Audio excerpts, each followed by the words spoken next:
Buenos días.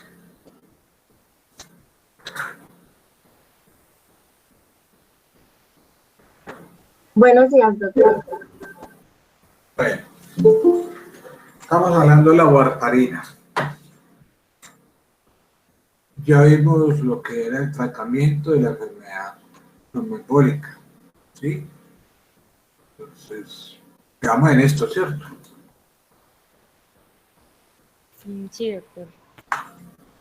Bueno, la otra indicación es fibrilación auricular para prevenir eventos cardiovasculares sistémicos, ACV, embolias sistémicas en pacientes adultos con FA, ¿sí?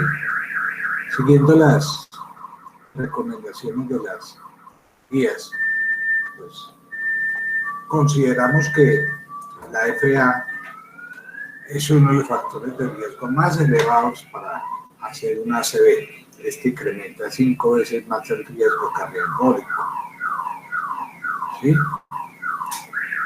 Es decir, es responsable del 15% de todos los ACV, ¿sí?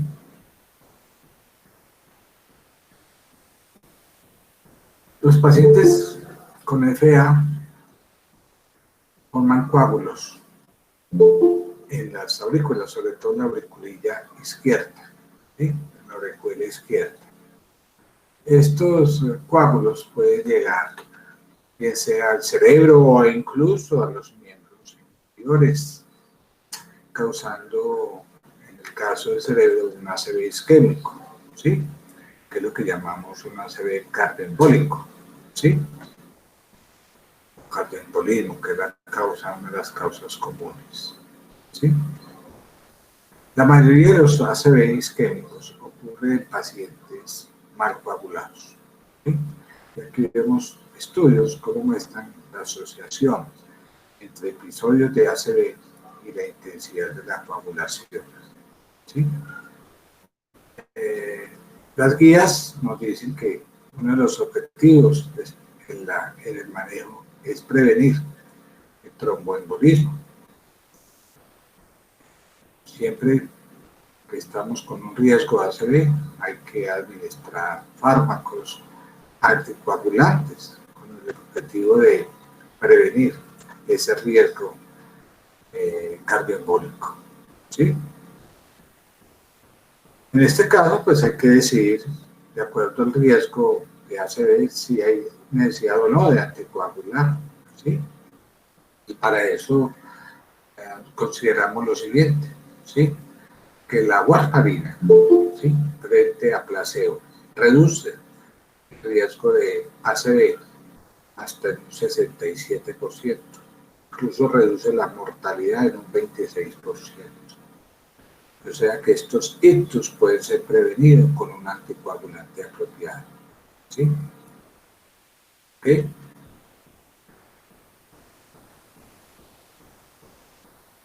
También habíamos considerado que había que mirar el riesgo balance-beneficio.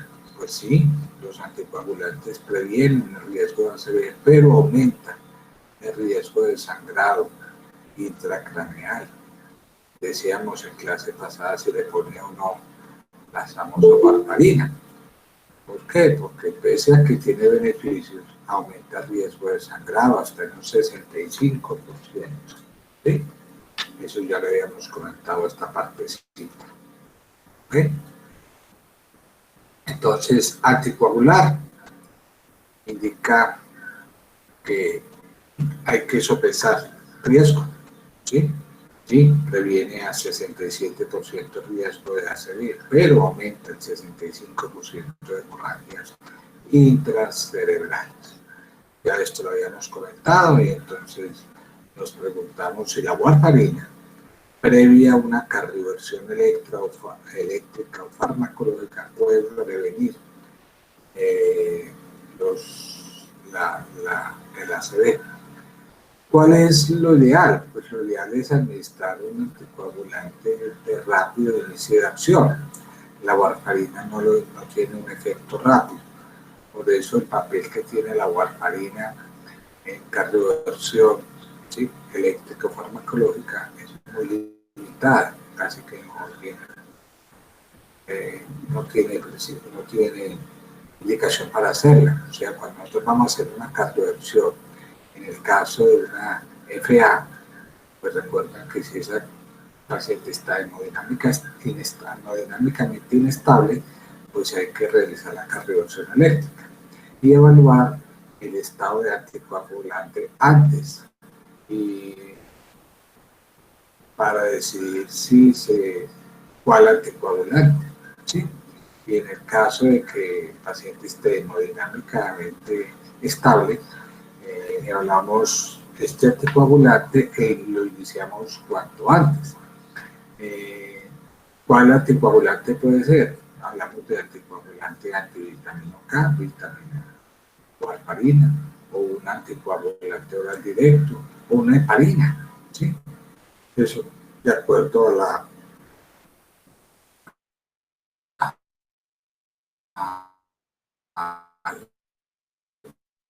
escoger que uno tenga y lo que es la recomendación.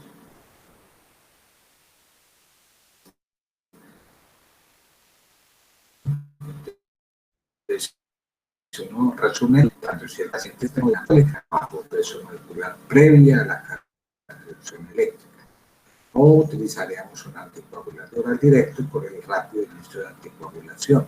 Una vez hecha la cardioversión, decidimos en el paso 3 si lo anticoagulamos a corto plazo o a largo plazo. A corto plazo, tal vez un anticoagulante,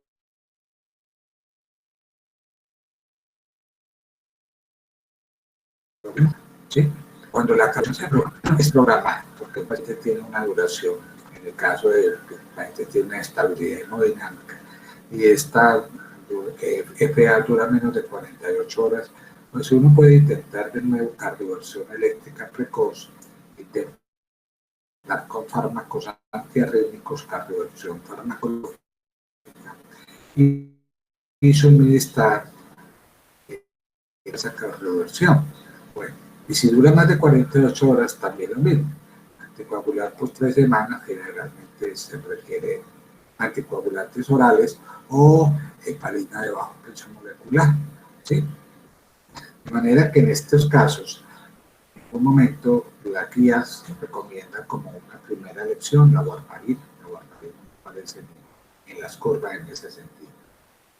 Entonces, es muy limitado el papel que tiene la warfarina cuando se planea hacer una cardioversión eléctrica o farmacológica. Ahora, para prevenir el ACV en pacientes con SFA, ¿sí?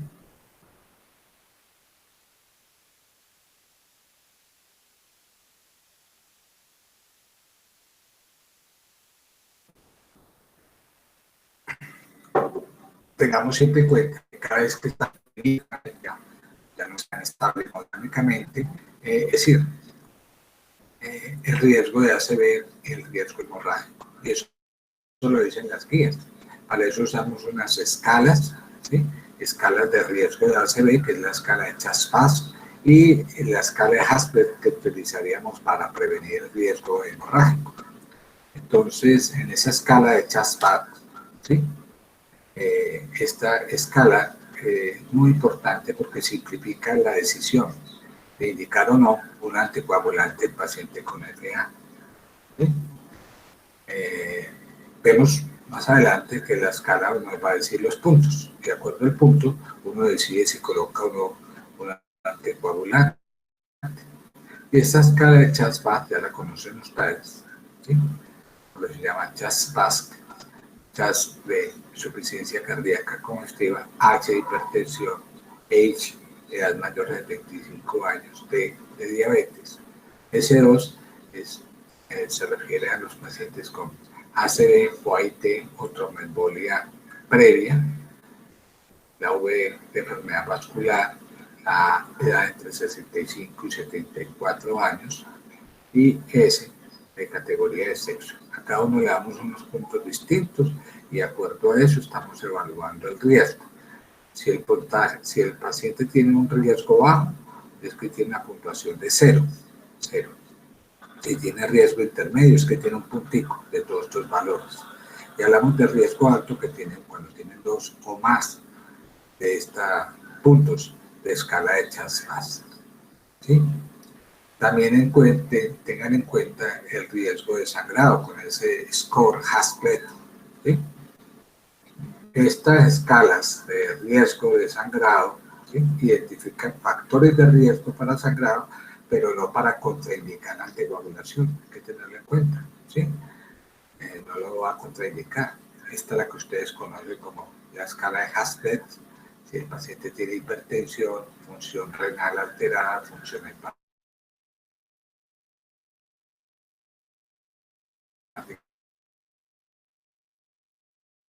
altera,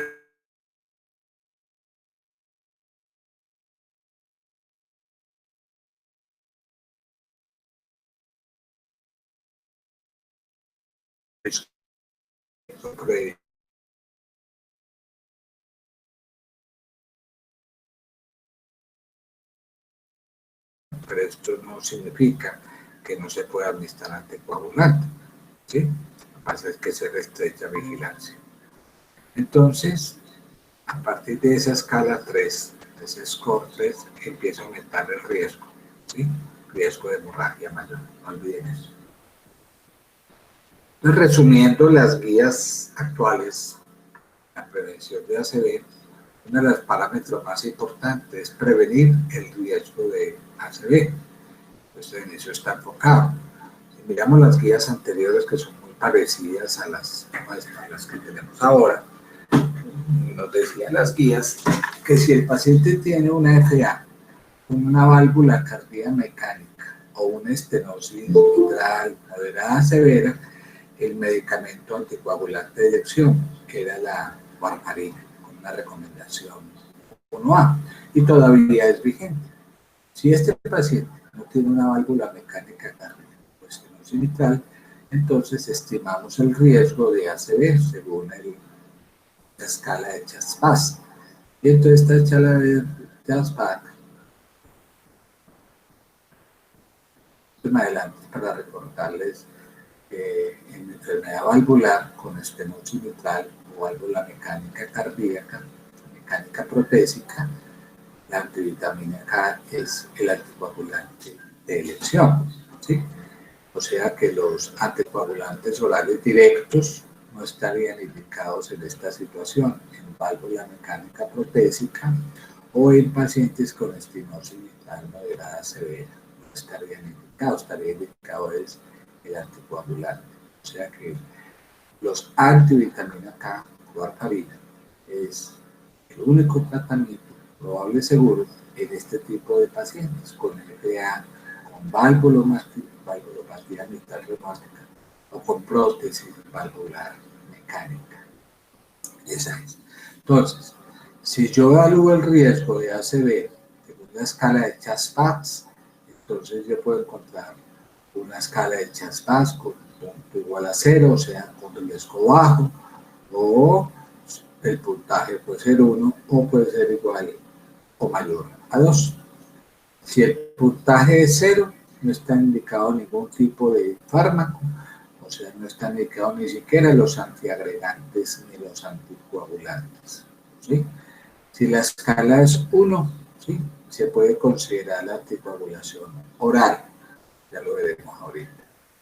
Y si la escala es 2, estaría indicada la anticoagulación oral, ¿sí?, ya sea con anticoagulante oral directo o, dependiendo de las circunstancias, te podría dar una antivitamina K. ¿Sí? Por ejemplo, por coagulante oral está contraindicado.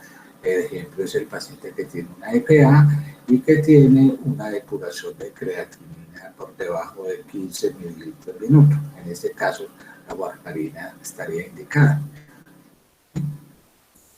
Entonces, mirando las guías actuales, ¿qué nos dice? Que se recomienda tratamiento anticoagulante para prevenir tromboembolias en pacientes con FA, Chaspas, mayor o igual a 2, como lo habíamos comentado aquí, ¿sí? Ahora, se debe considerar tratamiento anticoagulante para prevenir trombolias en pacientes con FA y CHAS-PAS igual a 1, teniendo en cuenta las características individuales y las preferencias del paciente. Ya lo habíamos dicho, se podría considerar la anticoagulación, ¿sí? ¿Sí? Se debe considerar el tratamiento anticoagulante en pacientes con CHAS igual a 0, que ya lo decíamos acá. Ahora, se recomienda el tratamiento con antivitamina K, manteniendo una NR entre 2 y 3 para prevenir ACV en pacientes con FA y estenosis mitral moderada grave o válvula mecánica cardíaca. Esto ya lo enfatizamos. Dice que cuando se inicia anticoagulación oral, ¿sí?, en un paciente con FA, candidato a anticoagulante oral directo, ya sea pixabanda, vilgatrano, cualquiera de ellos, este tratamiento es preferible a una antivitamina K, a no ser que esté contraindicado, como ahorita nos damos, ¿sí? Si ese paciente va a recibir antivitamina K, debe mantener el TRT, como ya habíamos dicho, actualmente mayor del 70%. ¿Sí? ¿Ok? Eso es más o menos lo que dice. Entonces la guía enfatiza diciendo lo mismo, básicamente sin mayores cambios. ¿Sí? Dice aquí, si el paciente con FA, esta es la guía actual, tiene una válvula mecánica o estenosis mitral moderada grave, si la tiene, entonces inicia warfarina con un TTR mayor del 70%. No tiene válvula mecánica, entonces vamos a identificar el score, ¿sí? Y miramos pacientes de bajo riesgo, si tiene un CHAS-PAS de 1, si es mujer, ¿sí?, con un CHAS-PAS de 1, o sea, si es hombre, con un CHAS-PAS de 0, o es mujer con un CHAS-PAS de 1, no requiere tratamiento antitrombótico, ni anticoagulante, ni nada. Ahora, ese paciente tiene un CHAS-PAS, ¿sí?, mayor de 1 o igual a 1, o en mujeres mayor de 2. Entonces ya empezamos a identificar factores de riesgo modificables, de riesgo hemorrágico, ¿sí? O sea, utilizamos la escala de Hasler, ¿sí? Miramos, identificamos si es mayor de 3 y de acuerdo a eso abordamos factores de riesgo modificables, ¿sí? Entonces miramos acá, ok. Entonces, si ese CHAS-PAS es 1, porque acuérdense que aquí estaba en 0, o 2 en mujeres, consideramos el uso anticoagulante. Pero si es mayor de 2 en hombres o mayor de igual a 3 en mujeres, definitivamente se recomienda un anticoagulante oral directo, ¿sí? Y es más o menos resumiendo lo que dice acá, ¿sí? Aquí tenemos uno por uno. Entonces, si tengo aquí un CHAS-PAS mayor o igual a 1 en hombres o igual a 2 en las mujeres, y tiene un Hasblet mayor de 3, miren acá, hay que considerar el uso de anticoagulante, valorando que frecuentemente esta escala, ¿sí? Si ese CHAS-PAS, ¿sí?, es mayor de 3, entonces pilas con eso, valoramos frecuentemente, miramos el CHAS-PAS del paciente, ¿sí?, y consideramos el uso de anticoagulante oral, ¿sí?, con anticoagulante oral, ¿sí?, cuando ese CHAS-PAS es 1 o en 2 en mujeres, o definitivamente hay que dar anticoagulante oral cuando ese CHAS-PAS es mayor o igual a 2 en hombres o mayor o igual a 3 en mujeres. O sea, aquí se considera y aquí se debe administrar un anticoagulante oral. Eso es lo que está diciendo la guía, ¿sí? Entonces, ¿cuál es la posición? Estamos hablando de la warfarina. ¿Cuál era la posición de la warfarina en estos pacientes? ¿Cuál es la única indicación que damos específicamente de la warfarina?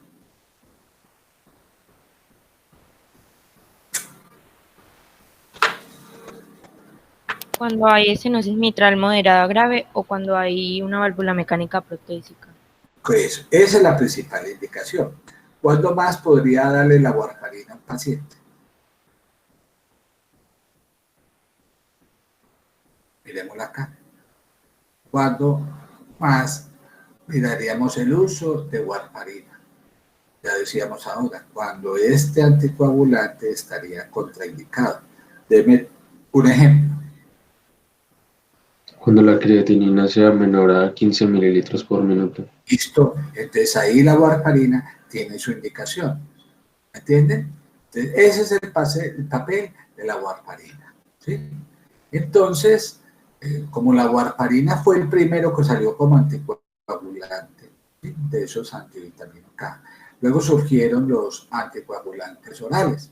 Y estos anticoagulantes orales pretenden reemplazar al rey, llegando a un príncipe nuevo que llamaríamos como anticoagulante oral directo, que tendría que tener muchas características de un anticoagulante oral para poder desplazar la warfarina, que sea seguro, que sea efectivo, que se administre vía oral y su efecto sea reversible. Eso sería como el anticoagulante ideal, que sea efectivo, seguro porque de hecho posea un antídoto, que sea fácil de administrar, que tenga una elevada biodisponibilidad, que tenga un efecto directo sobre la vía de la coagulación, que inicie rápidamente, que tenga una amplia ventana terapéutica, ¿sí?, que no requiera ajustar mucho las dosis, que no requiera control de laboratorio, que no tenga interacciones medicamentosas tan fuertes o tan frecuentes como el caso de la warfarina o con alimentos, que sea barato. ¿Será que esto se cumple? Bueno, cuando uno mira los anticoagulantes orales directos, casi que cumple todas, ¿sí? Hasta hace muy poco no teníamos antídoto para estos anticoagulantes orales directos, o sea que ya sí lo tiene. Es muy efectivo, es fácil de administrar, con elevada biodisponibilidad, que un efecto directo, por eso se llaman anticoagulantes orales directos. A diferencia de la warfarina, inicia su efecto muy rápido y tiene una amplia ventana terapéutica. Sí hay que ajustar la dosis, en ciertas situaciones hay que ajustar la dosis, como en el caso de la depuración de creatinina, etcétera, ¿sí? No hay necesidad de hacerle control de laboratorio a estos pacientes, a diferencia de la warfarina, ¿sí? Sí tienen efectos de interacciones medicamentosas, pero no tan frecuentes como la warfarina, pero no cumplen que no son baratos, no son baratos. De manera que, pues cuando uno mira un anticoagulante oral es que busca idealmente que tenga un rango terapéutico, una franja terapéutica muy amplia, a diferencia de la warfarina, y que podamos optimizar, que prevenga la trombosis sin que aumente el riesgo de hemorragia. Y ahorita vamos a ver algunas diferencias de warfarinas con los nuevos anticoagulantes orales, porque ellos son más efectivos en prevenir la trombosis e incluso tienen menos riesgo de hemorragia en estos pacientes, se acercan. De manera que, entonces, ¿qué papel tiene la warfarina? La warfarina, decíamos ahora, que juega un papel muy importante en esos pacientes con EPA valvular o que tengan una válvula mecánica protésica, ¿sí? O que tengan una estenosis mitral, como decía aquí, mitral moderada severa, que tengan una hepatopatía severa, ¿sí?, y que tengan una depuración de creatinina menor de 15 mililitros. Aquí juega un papel muy importante la warfarina, comparándolo con los anticoagulantes orales directos. O sea que pese a que han llegado anticoagulantes directos en la industria farmacéutica, el rey no ha muerto y no hay príncipe que lo desplace. De manera que el rey todavía no ha muerto, la warfarina continúa en el arsenal terapéutico de nuestros pacientes con FA, especialmente, ya decíamos ahora, cuando hay prótesis valvulares mecánicas, cuando hay estenosis mitral moderada severa, cuando tengamos una insuficiencia renal severa, estadio 5, en los estados de hipercoagulabilidad, por ejemplo, vamos a ver más adelante, que los pacientes que tienen, por ejemplo, un síndrome antifosfolipídico, los anticoagulantes orales no tienen lugar ahí. En el caso, el medicamento de elección anticoagulante, la warfarina, en pesos extremos, ¿sí?, etcétera, etcétera. Entonces, el rey no ha muerto. Doctor, una pregunta. Sí. En esos pacientes para prevenir el ACV cuando tienen fibrilación auricular, ¿por cuánto tiempo se les daría esa terapia anticoagulante? De por vida. Ya es terapia crónica. Sí, de por vida. Ese paciente hay que enseñarles que eso es de por vida, eso no es que les mando 2, 3 necesito y suspéndanlo. ¿Sí? Pacientes tienen de por Listo, vida un doctor. riesgo elevado. ¿Sí? Bueno, Sí, doctor. entonces vamos a ver una parte hoy de los anticoagulantes orales directos. ¿Sí?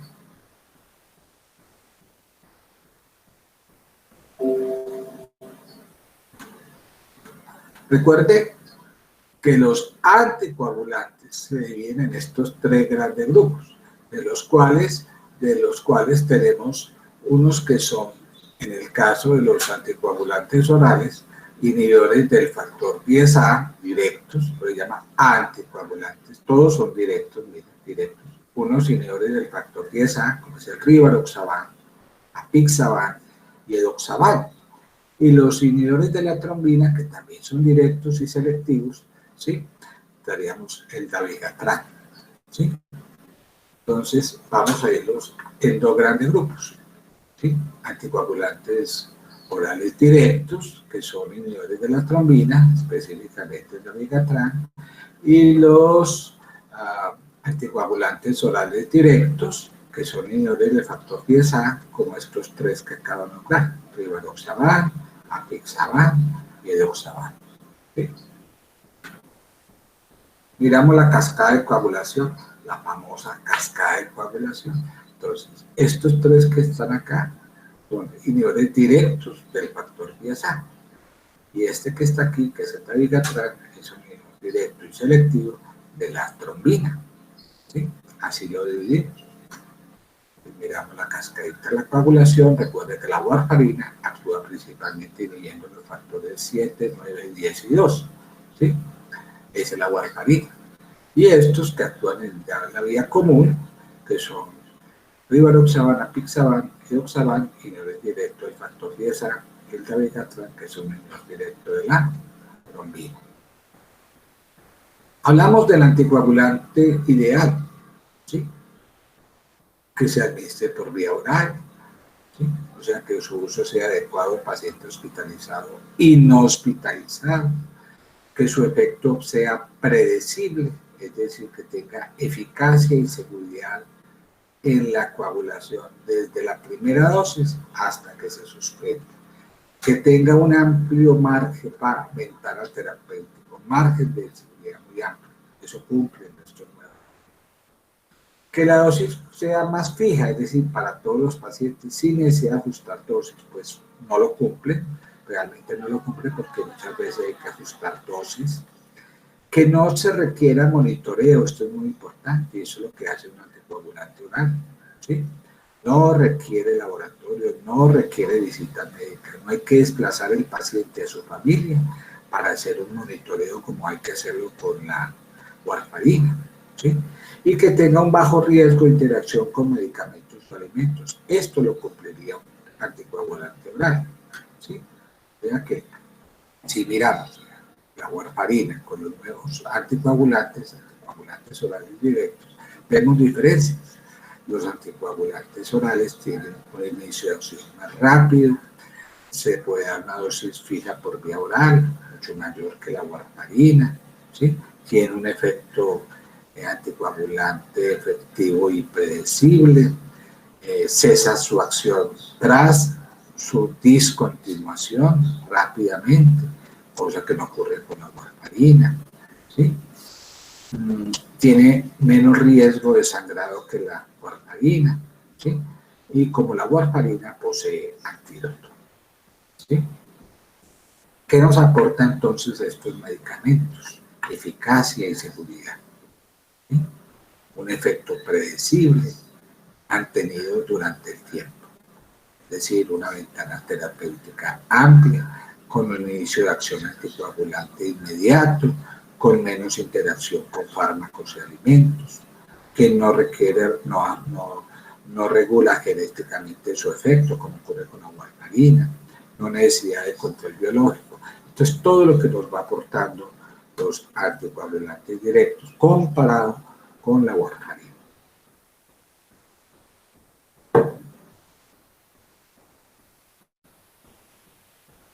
Entonces, las ventajas son eficacia, eficiencia, ¿sí?, con mínimos efectos anticoagulantes. Desventajas, sí, el costo. No son anticoagulantes universales, no para todo el mundo se puede administrar un anticoagulante oral directo. Veíamos que ejemplo de esto en pacientes con válvulas prostésicas o estenosis mitral moderada severa, no podríamos utilizar, ¿sí? No son monitorizables, ¿sí? Eso tenía sus ventajas, pero también tiene sus desventajas, ¿sí? Hay que ajustar la dosis en distintos escenarios, como en el caso de insuficiencia renal, ¿sí? Desventajas, sus efectos secundarios. Vamos a ver que tiene algunos efectos secundarios, que no está libre de interacciones medicamentosas, etc., ¿sí? Pero tienen sus características que ya hablamos ahorita, ¿sí? Sumo a esas características uno muy importante, que es el fenómeno de rápido on-off, o sea que generalmente no es necesaria hacer terapia puente, salvo en pacientes de alto riesgo trombótico. Cuando digo que no es necesario hacer terapia puente, es el ejemplo de la warfarina. Recuerda que la warfarina tendrá su efecto anticoagulante más o menos 2 días después de que el INR ya está entre 2 y 3, y esto tarda unos 5 días, por eso hay que agregarle heparina. La mayoría de estos anticoagulantes, exceptuando la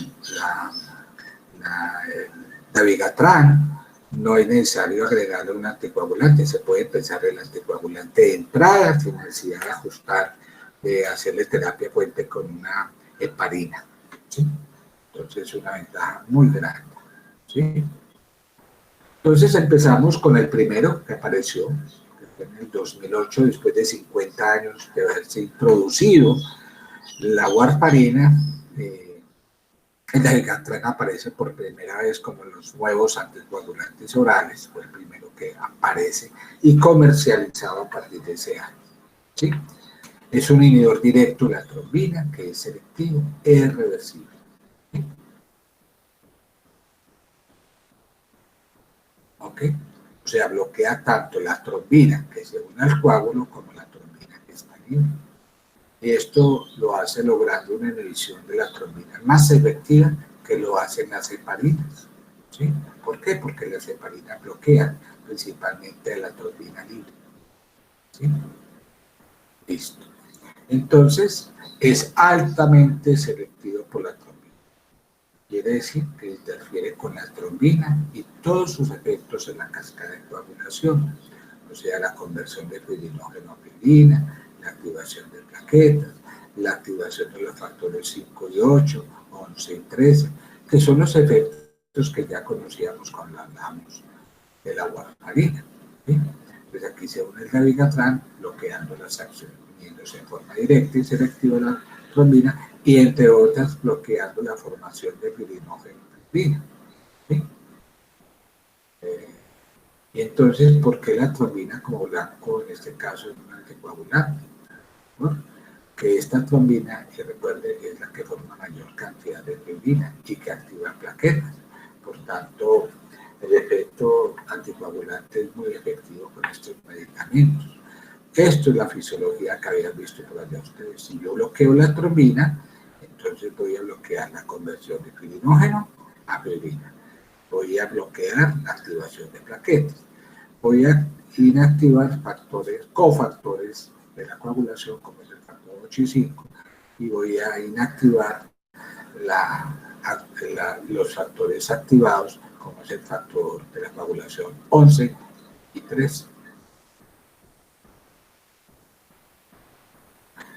Comparo dabigatran versus warfarina, ¿sí? Recuerde que la warfarina, para actuar, necesita inhibir, ¿sí?, esta enzima, que es la epóxido reductasa, mientras que este lo hace en forma directa con la trombina. Ambos se administran por vía oral, ¿sí?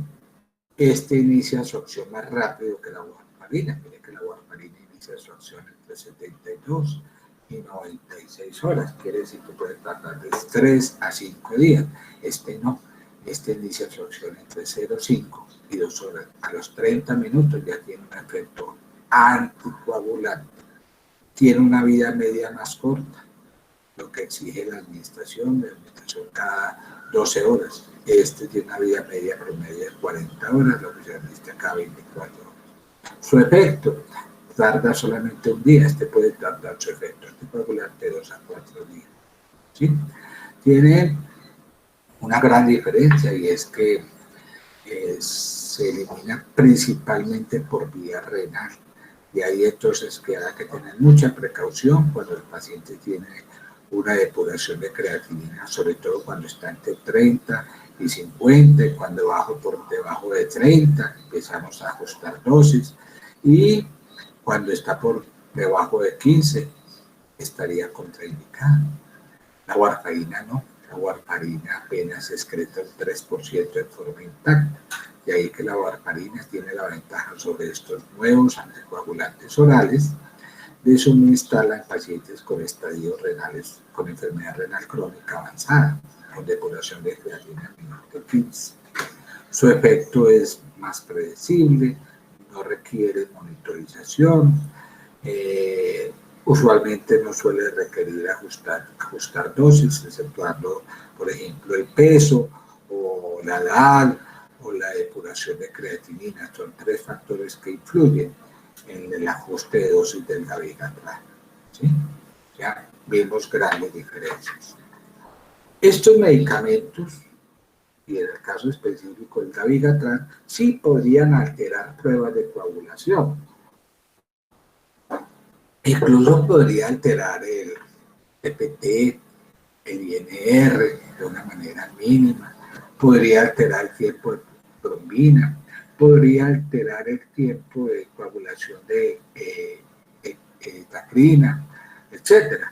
Pero generalmente, a pesar de que afecta varias pruebas de coagulación, estas pruebas de coagulación en pacientes que reciben dabigatran no se deben solicitar, pues no sirve para hacer seguimiento terapéutico, no requiere. ¿Sí? En un caso en que el paciente vaya a ser sometido, por ejemplo, a una intervención quirúrgica y que tenga un alto riesgo de sangrado, uno podría solicitar el tiempo de coagulación con hecarina, TSE, que es este que nombré ahorita. Este proporciona una medición directa de estos inhibidores directos de la trombina, es el que más se eleva, ¿sí?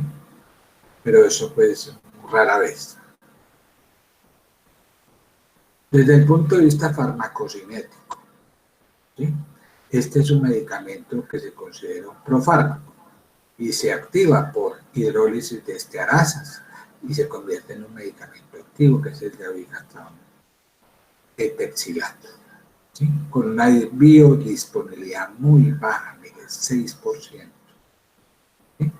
Que inicia su acción entre 0,5 a 2 horas, con una vida media de eliminación promedio de 12 horas, por eso hay que meterlo cada 12 horas, que se une a las proteínas plasmáticas en un 35%. Este unión tan baja a las proteínas plasmáticas lo convierte en un fármaco que podría ser dializable en casos de una sobredosis o en caso de una hemorragia por este medicamento, ¿sí? Es el único anticoagulante que podría ser, de la hemodiálisis podría servir para eliminarlo, ¿sí? ¿Ok? Tiene una eliminación renal activa en un 80%, y esto es realmente el talón de Aquiles del dabigatran. Por eso, en pacientes que tengan depuraciones de creatininas alteradas, el dabigatran hay que ajustar la dosis, ¿sí? Entonces, volvamos. Tiene un rápido inicio de acción, ¿sí? Recuerden que el inicio de acción tarda más o menos de unos 0,3, 0,5, o sea, de 30 minutos y unas 2 horas, ¿sí? Entonces, inicia su acción rápida, ¿sí? El dabigatran es un profármaco debe sufrir, digámoslo aquí, una serie de pasos para activarse, y fuera de eso tiene una biodisponibilidad muy baja, apenas del 6%. También decíamos que las alteraciones en la función renal podrían alterar la vida media de este medicamento. Vemos acá que si tiene, por ejemplo, una depuración de 30 y 50, miren la vida media cómo empieza a elevarse. Y cómo siendo menor de 30, ¿sí?, su vida media se duplica. Y esto no es despreciable. ¿Qué significa eso? Que si yo tengo una depuración de creatinina menor de 30, ¿sí?, el uso de este medicamento estaría contraindicado para el caso del dabigatran, ¿sí?, para el caso del dabigatran, menor de 30. ¿Sí? No ocurre, por ejemplo, con el rivaroxaban, que puede tolerar depuraciones de creatinina hasta 15. ¿Sí? Ahora, interacciones medicamentosas, sí. Tener en cuenta que hay fármacos que están contraindicados para el uso de dabigatran. Cuando el posante toma concomitantemente inhibidores de la glicoproteína P, estos aumentan la concentración de este anticoagulante y aumenta el riesgo de sangrado. Entonces el paciente toma azoles como ketoconazol y traconazol, dronedarona, estos medicamentos están contraindicados. Y hay que ajustar la dosis cuando el paciente toma inhibidores de glicoproteína E moderados como verapamilo y amiodarona, ¿sí? En este caso hay que reducir la dosis, que la dosis usual son 150 miligramos cada 12 horas. En estos pacientes hay que ajustar la dosis y darles ya 110 miligramos cada 12 horas, ya no 150. ¿Sí? Pero tiene la ventaja frente a la warfarina, que no interacciona con la mayoría de los medicamentos. Recuerden que los medicamentos más peligrosos son estos inhibidores de glicoproteína P. En el caso de verapamilo y amiodarona, hay que ajustar la dosis. Y si son estos, pues estarían contraindicados. Pero la mayoría de estos medicamentos no interfieren con la acción del dabigatran. ¿Cuál es el principal efecto del dabigatran? La dispepsia, ¿sí? Los estudios que vamos a ver ahorita, importantes, mostraron que un efecto frecuente en los pacientes es la dispepsia. De hecho, es del anticoagulante oral con mayor riesgo de sangrado gastrointestinal, ¿sí? Dentro de los efectos adversos, entonces estaría la hemorragia, y la hemorragia es un efecto adverso que siempre hay que considerar en cuenta, por eso siempre hay que mirar el riesgo de hemorragia, de manera que si yo tengo factor de riesgo, como es la edad mayor de 75 años, un ejemplo, o que tengo una depuración de creatina entre 30 y 50, ¿sí?, aumenta el riesgo de sangrado, o que toma un medicamento inhibidor de la glicoproteína P, aumenta el riesgo de sangrado. Veíamos ahora la dronedarona, el ketoconazol, que tenga bajo peso corporal, menor de 50 o 60 kilos, ¿sí?, que tome concomitantemente otros fármacos como antiagregantes plaquetarios, ¿sí?, que tenga enfermedad concomitante, una enfermedad ulcerativa gastrointestinal o una hemorragia gastrointestinal reciente, o que vaya a una cirugía mayor, una biopsia, por ejemplo, mayor reciente, o una cirugía intracraneana, etc. Hay que tener en cuenta que este medicamento aumenta el riesgo de sangrado. Supongamos que este paciente hay que llevarlo a una cirugía, ¿sí?, a una cirugía, por alguna razón hubo que hacer una cirugía urgente intracraneana o espinal, oftalmológica, y está recibiendo dabigatran. Yo tendría que esperar varios días para iniciar la cirugía. ¿Hay cuánto tiempo se demora este medicamento en desaparecer el efecto anticoagulante?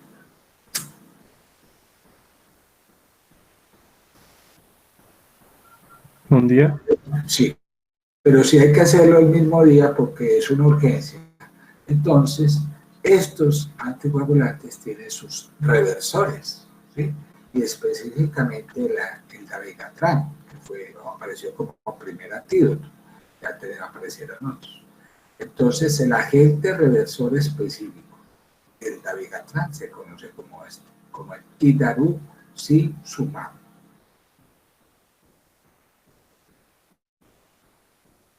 Este medicamento es un anticuerpo monoclonal que se une al dabigatran, ¿sí?, y bloquea el efecto anticoagulante de este, ¿sí? Este se utiliza en vial, ¿sí?, en una dosis única, vienen 2 viales de 50 mililitros, que trae cada uno 2.5 gramos, y una vez se inicia y se administra este medicamento, revierte de forma inmediata, completa y sostenida el efecto del dabigatran. ¿Y cuándo se utiliza? Pues, hombre, como acabamos de ver, cuando se requiere una rápida reversión del efecto de este anticoagulante, una cirugía de emergencia, un procedimiento urgente o una hemorragia no controlada que amenace la vida del paciente. Esa es la indicación de administrar este antídoto, el idarucizumab. ¿Sí?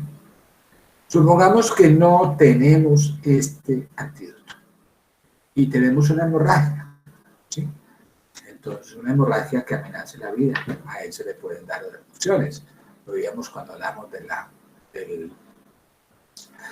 warfarina. Yo le podría dar plasma fresco congelado o concentrado de protrombina activada o incluso un factor 7 recombinante activado. Son los medicamentos que se podrían dar como una opción a ese antídoto. Hay una hemorragia severa. Yo podría llamar al nefrólogo para que me haga una hemodiálisis.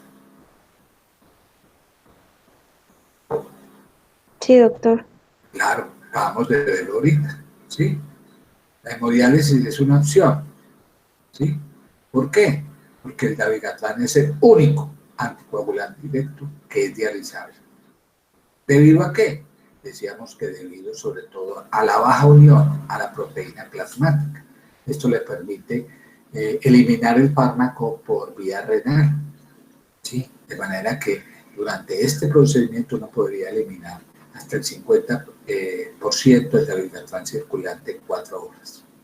¿Sí? Es una medida terapéutica que podría ser también útil en el caso de una hemorragia por dabigatran, en caso de que no contemos con el reversor, el agente reversor.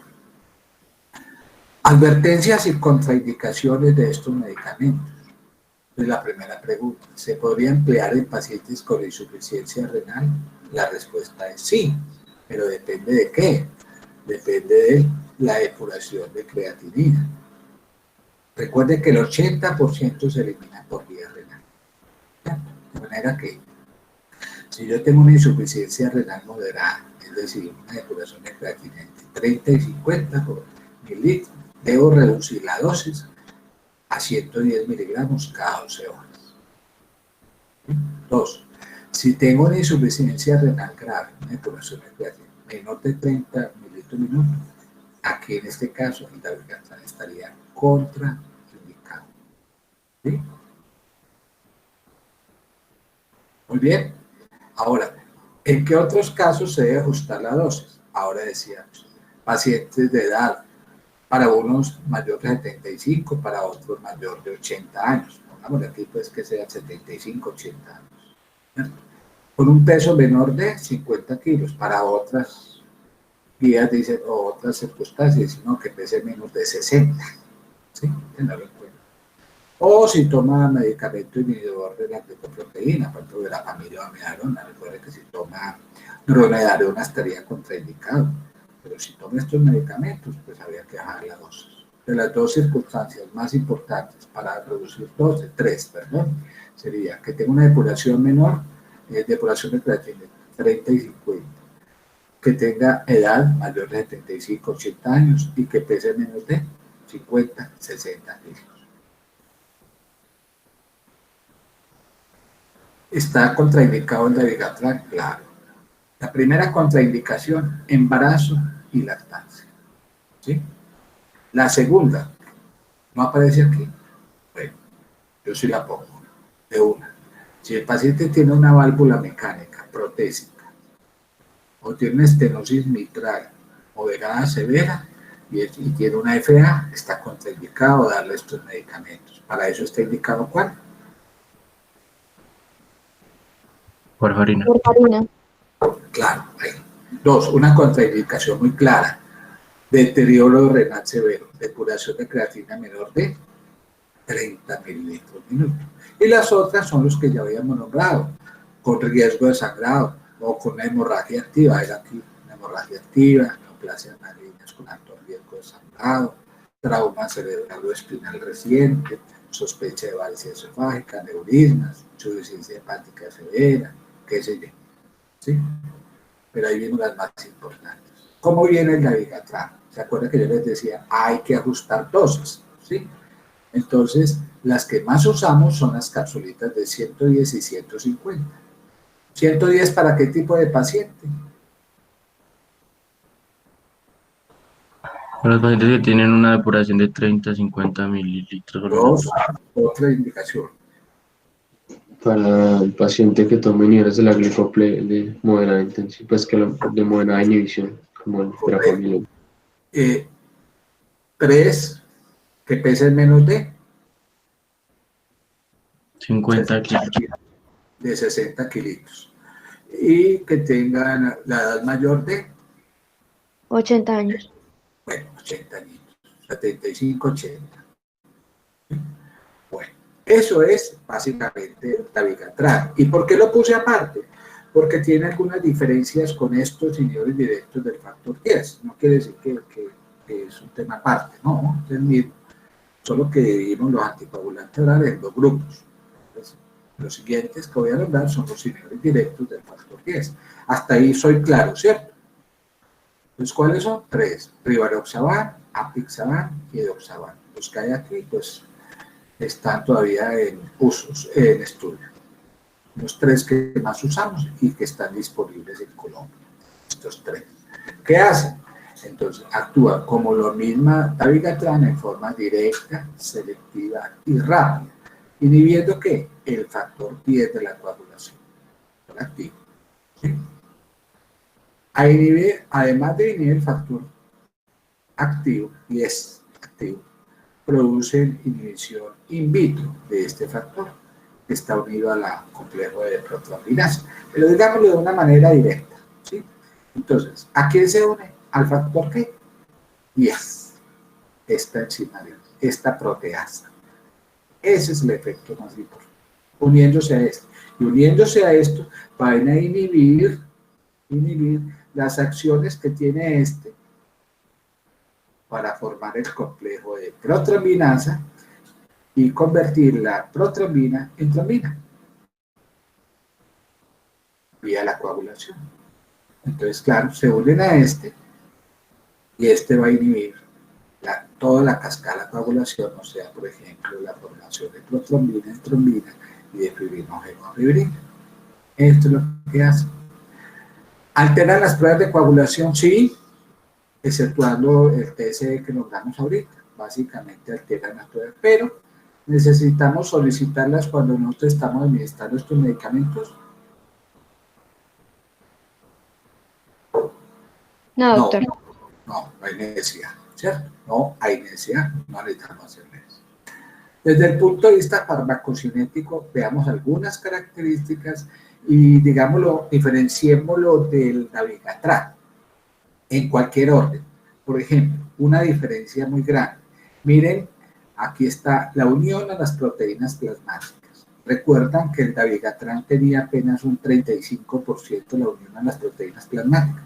Pues miren esto, miren, una unión a las proteínas relativamente alta.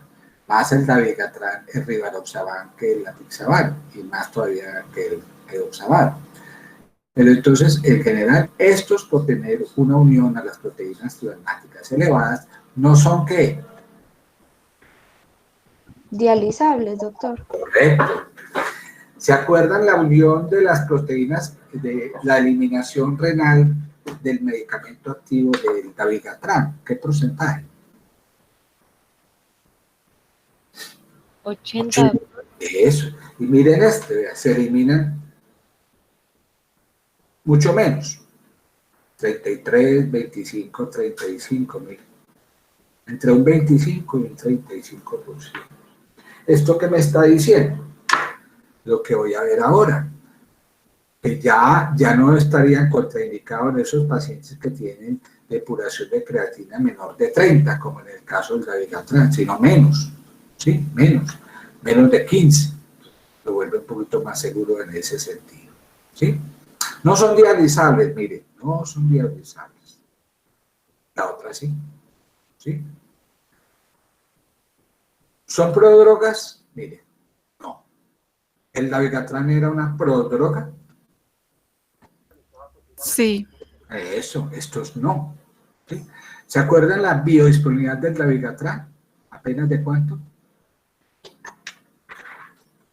De 6. Eso, miren la biodisponibilidad, muy elevada. ¿Sí? ¿Ok? Inicia su acción, ¿se acuerdan la dabigatran? Inicia su acción entre 0, 3, 2 horitas más o menos. Y miren que esto también inicia su acción rápida, pero más lenta, inclusive, vean, de 2 a 4 horas, 3 horas, de 1 a 2. ¿Sí? Pero inicia su acción rápida. El que más inicia su acción rápida sería, en el caso del dabigatran. ¿Sí? Intervalo de la dosis. El dabigatran había que administrarlo cada 12 horas. Miren usted el rivaroxaban, que administrarlo cada 24. El apixaban cada 12 horas como el dabigatran y el edoxaban que es cada 24. O sea que hay dos anticoagulantes orales directos que se administran cada 12 horas, el dabigatran y el apixaban. ¿Sí? ¿Ok? Ahora, ¿son sustratos de glicoproteína T? Sí, el rivaroxaban y sí, el edoxaban. El apixaban no tiene tanta trascendencia desde el punto de vista. Y se metabolizan por el CYP3A4 de una manera muy despreciable, o sea que poco afecta el metabolismo, como en el caso del dabigatran, poco interactúa con fármacos que puedan metabolizar el CYP3A4. Entonces, veamos aquí algo interesante. De estos medicamentos, ya sea cualquiera, rivaroxaban, apixaban, edoxaban, aquí no tengo los datos exactos, por eso no los coloqué, pero comparemos estos dos. Miren ustedes que a pesar de que baja la depuración de creatinina, miren que la vida media no se ve muy afectada. Eso cuando la depuración inclusive está por debajo de 30 a 50, ¿verdad? De 30 a 50, o por debajo de 15 a 30, miren, no se ve muy afectada. Pero podría afectarse cuando ya esa depuración estaría menor de 15. Entonces, a diferencia del dabigatran, estos anticoagulantes orales directos, inhibidores de del factor 10, estarían contraindicados cuando la depuración de creatina es menor de 15. Si está entre 30 y 50, disminuimos dosis. ¿Sí? Disminuimos la dosis. Por ejemplo, la dosis usual es 20 miligramos día, 20.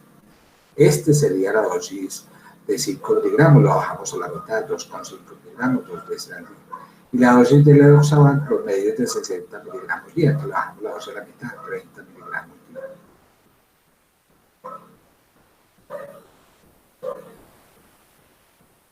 Interacciones medicamentosas, ¿sí? Básicamente, tener en cuenta que estaría contraindicado cuando administramos, sobre todo inhibidores potentes de la glicoproteína P, como acabamos de nombrarlo, lo mismo que el dabigatran, tener en cuenta esos dos grupos de medicamentos, azoles y dronedarona. Efectos adversos de todo esto, los más frecuentes, resumámosle en una sola palabra, ¿cuál?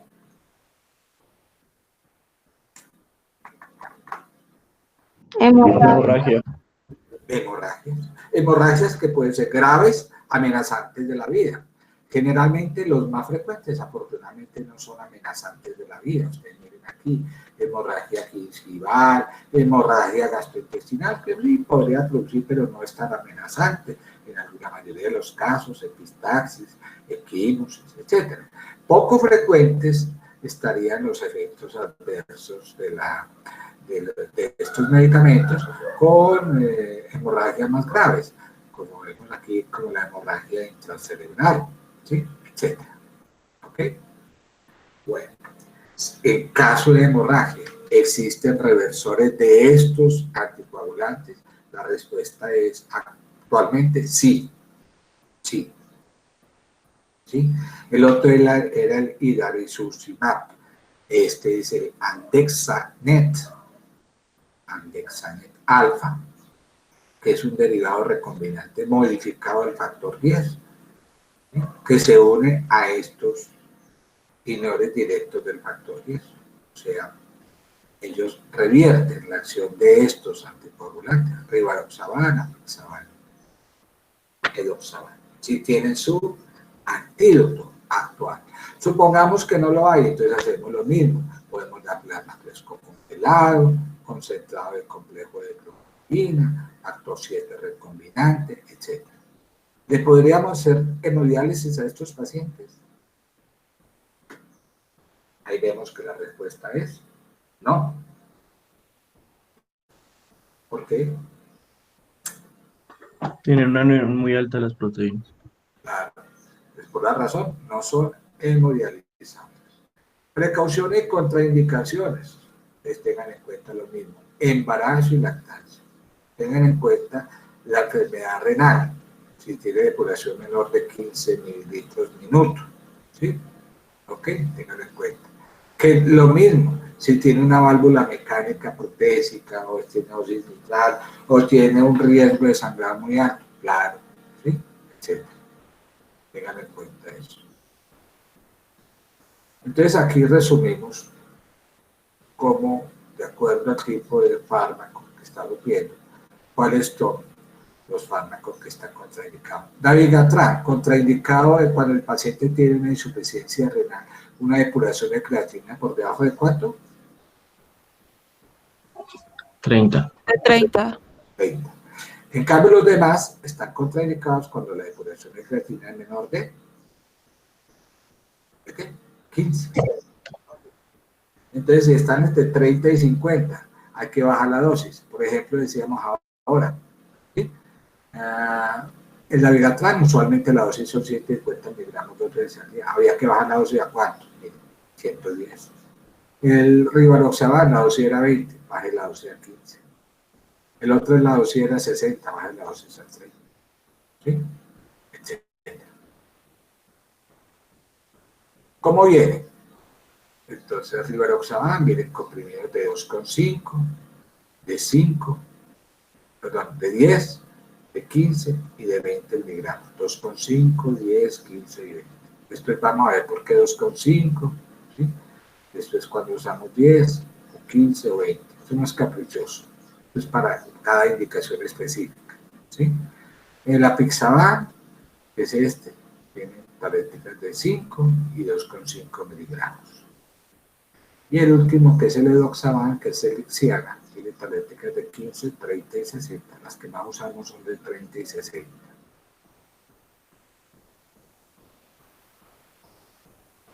¿Cuándo están indicados estos medicamentos? Pues tienen 4 indicaciones precisas. En profilaxis de la enfermedad tromboembólica venosa. ¿Sí? En el tratamiento de la enfermedad tromboembólica venosa. En prevención de ACV y embolia sistémica en pacientes adultos con FA. Y en prevención secundaria del síndrome coronario agudo. Estamos hablando de prevención secundaria cuando decimos que en el post-infarto de miocardio o cuando ya el paciente tenga un evento coronario previo, pero tiene una cardiopatía isquémica estable, ¿sí? No en el cuadro agudo. ¿Está claro? Sí, doctor. Bueno, entonces, cojamos la primera. En la profilaxis de la enfermedad tromboembólica, ¿cuándo creen ustedes que yo voy a hacer profilaxis? Prevención primaria de una enfermedad tromboembólica venosa. ¿Cuándo debo hacer prevención primaria?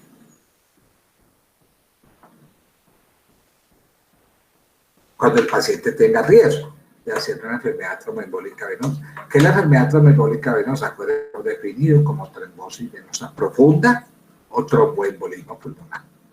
¿En qué paciente con riesgo me podría hacer esto? Tienen un ejemplo por ahí. Muchos hay. Una mujer embarazada, ¿Perdón? una mujer embarazada con el puerperio. Puede ser 1, 2. Un paciente con insuficiencia venosa. No necesariamente, no es un factor de riesgo. Más bien piensen en el paciente que está tirado en una cama postrado y no se Paciente con fractura de cadera, es una fractura de cadera, un politraumatismo, Paciente que tenga tratamiento de neoplasias, es un cáncer. El cáncer en sí es un riesgo, ¿sí? ¿Qué otro? Una cardiopatía congénita. No necesariamente, ¿sí? No necesariamente. Bueno, hay muchos factores que aquí no podemos, lástima, a mí me hubiera gustado hablarles de esa parte de semiología venosa. Bueno, pero una de las profilaxis mayores que hacemos nosotros es cuando el paciente tiene cirugía ortopédica mayor, ¿sí? Y hablamos de cirugía ortopédica mayor, sobre todo esos pacientes que le hacen reemplazo de cadera, llamada artroplasia total de cadera, o cuando le hacemos artroplasia de rodilla, ¿sí?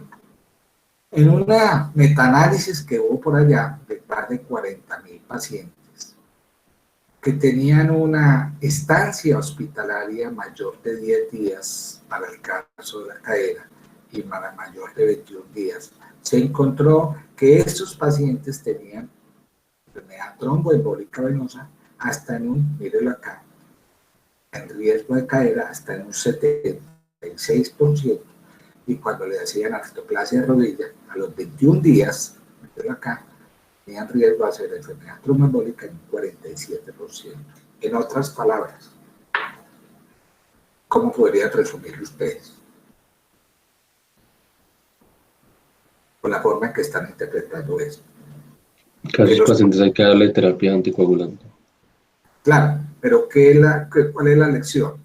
Que los pacientes que requieren, que tienen una cirugía ortopédica de cadera, de rodilla, ¿sí? Tienen un alto riesgo de hacer enfermedad tromboembólica, ¿sí? Tromboembólica. Entonces las directrices, ¿sí? Recomiendan profilaxis con anticoagulantes cuando se hace cirugía de cadera o cirugía de rodilla, artroplásticas, y que esta profilaxis dure más o menos entre 28 y 35 días cuando se hace reemplazo de cadera o al menos 10 días cuando se hace artroplasia de rodilla. Esa es una buena lección de esto.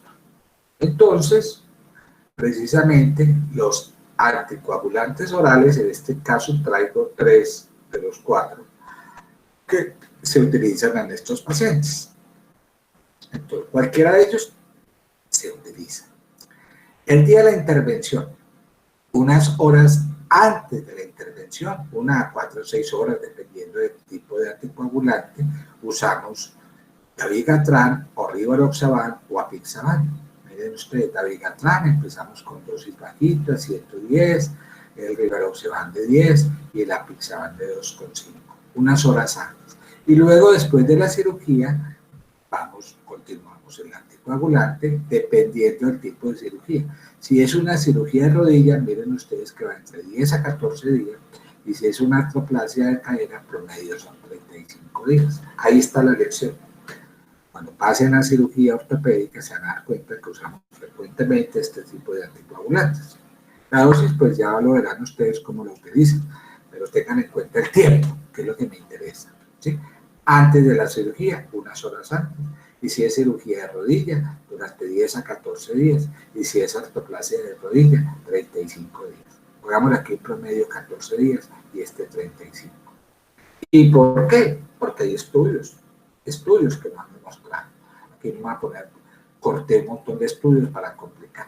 Pero miren que hay diferentes estudios con estos fármacos, como el dabigatran, rivaroxaban, el apixaban. Estos son los estudios en cirugía de cadera. ¿Y qué demostraron estos estudios? Pues hombre, resumámoslo aquí en este sentido. Vean, uno de los que más me interesa.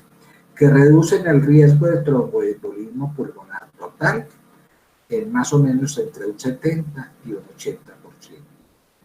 ¿Sí? ¿Okay? Lo mismo ocurrió con cirugía de rodilla. ¿Sí? En cirugía de rodilla, perdón, también hay unos estudios, ¿sí? Está el Advance, Advance 2, Advance 3, bueno, ¿sí? Lo mismo, vea, redujo riesgo de tromboembolismo. Entonces, ¿por qué dar esto? Porque reduce el riesgo de tromboembolismo, reduce mortalidad, etcétera, ¿sí? Entonces, esa es la razón para dar estos medicamentos. ¿Quedó claro? Sí, doctor. Bueno, mire que yo les traigo cifras y me quedo aquí trabajando para dar datos exactos, pero pues a veces las cifras son irrelevantes cuando me interesan son los conceptos que yo estoy dando aquí claros. Indicaciones terapéuticas. Segunda, en el tratamiento ya de la enfermedad tromboembólica venosa. Ya no es profilaxis, ya es tratamiento, ¿cierto? Y siguiendo las guías del 2019, ¿sí? Europeas, ¿sí? Vamos a ver que estos medicamentos, todos estos 4 que yo he nombrado, están aprobados para el tratamiento de la tromboembolismo pulmonar, ya sea tratamiento agudo o tratamiento crónico, ¿sí?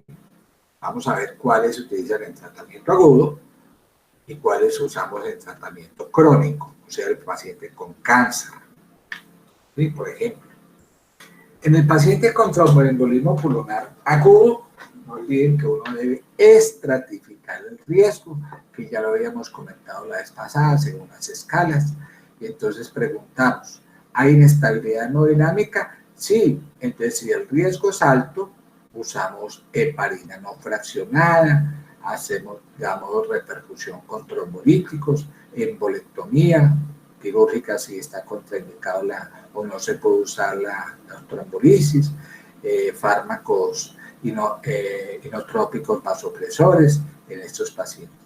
¿Tiene utilidad los anticoagulantes? No. Aquí los anticoagulantes orales no juegan ningún papel. Cuando hay estabilidad hemodinámica, o sea, no está inestable hemodinámicamente, el paciente tiene un riesgo intermedio bajo. Aquí sí juega un papel importante los anticoagulantes orales, o sea, en esos pacientes con riesgo intermedio o bajo, ¿sí? ¿Ok?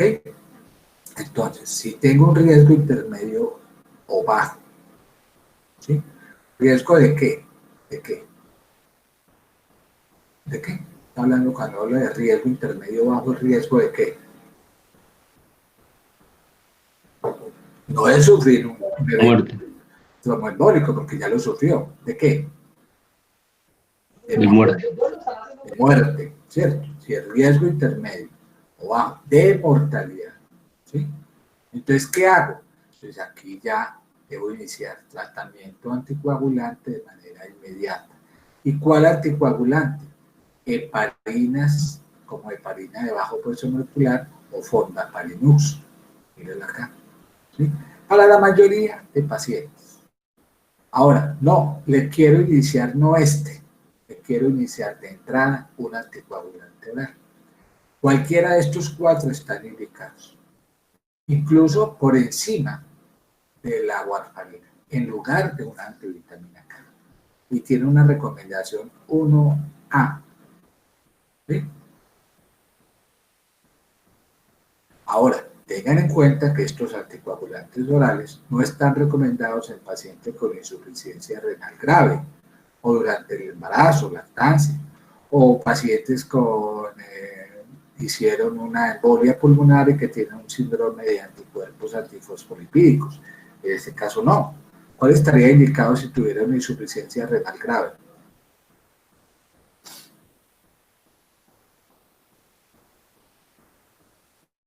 Warfarina. Eso. ¿Cuál estaría indicado en caso de que tuviera un síndrome de anticuerpos antifosfolipídicos? La Warfarina. Eso.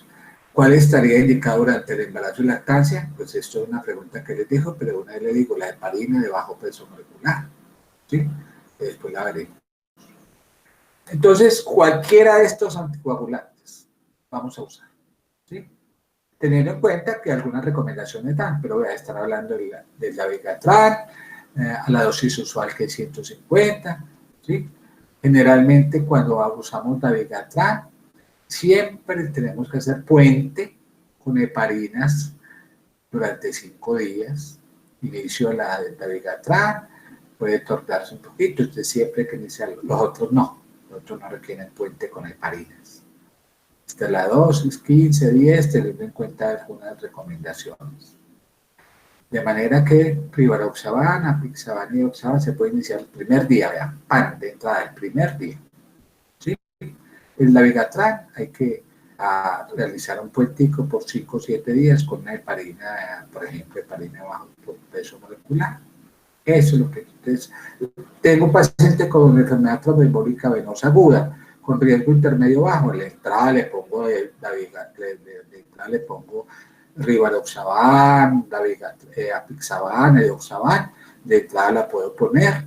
Venga, aquí me devuelvo, ¿sí? Sin necesidad de ponerle heparina, pero si va a empezar dabigatran, entonces si heparina bajo peso molecular con dabigatran y a los 5 o 7 días lo suspende y continúa dabigatran.